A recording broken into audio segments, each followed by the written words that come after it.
அறிவு நமக்கு இல்லை. பிரிவினையை நம்ம பார்க்கிறோம். பிரிவினை நம்ம பார்த்திருந்தா எப்படி எம்ஜிஆர் முதலமைச்சர் ஆவாரு? பிரிவினை நம்ம பார்த்திருந்தா எப்படி கருணாநிதி முதலமைச்சர் ஆவாரு? கருணாநிதி ஜாதிக்காரன் தானே அவர் ஓட்டு போடுவாங்க.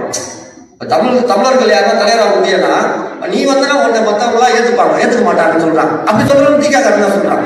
ஏன்னா அப்ப எப்படி எங்க தாத்தம் பாட்டெல்லாம் கருணாநிதிக்கு ஓட்டு போட்டாரு. கருணாநிதி ஜாதிக்காரன் தானே அவருக்கே ஓட்டு போட்டுருக்கணும். அவங்க ஆளும் மொத்தமே ஒரு 5000 பேர் கவுன்சிலர் எலெக்ஷன் கூட அவரை ஜெயிக்க முடியாது, முதலமைச்சர் ஆன. அப்ப மக்கள் தமிழர்கள் உண்மையிலேயே ஒரு முற்போக்கு சிந்தனையோடையும் இந்த ஜாதின்னு சொல்லக்கூடிய இவர்கள் சொல்லக்கூடிய எல்லாத்தையும் கடந்த நிலையில தான் இருக்காங்க காலகாலமாவே. அப்படி இல்லாம நீங்க கிரேக்க நாட்டெல்லாம் போய் கிரேக்கர்கள்லாம் உங்களை பார்த்து பயப்படுற அளவுக்கு உங்களுக்குள்ள ஜாதி சண்டை போறதுக்கே உங்களுக்கு நேரம் சரி இருக்க. நீங்க எப்படி போய் கிரேக்க நாட்டெல்லாம் ஆதிக்கம் செய்ய முடியும்?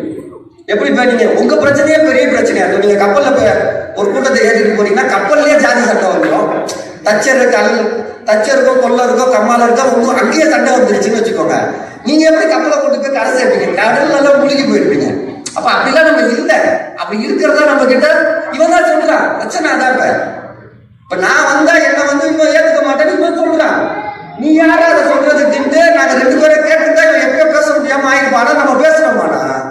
பேசல. நம்ம அவங்க கூட படம் முடிக்கிறதுலதான் ஐயா தமிழின தலைவர் கலைஞர் கூட்டாருன்னு போயிட்டுன்ற இதுலதான் இருந்தோம். அவன் 2 சீட்டு எம்எல்ஏ சீட்டு 3 சீட்டுல கரைஞ்சி போற அளவுக்கு தான் நம்மளோட ஆளுமைகள்லாம் இருக்கு.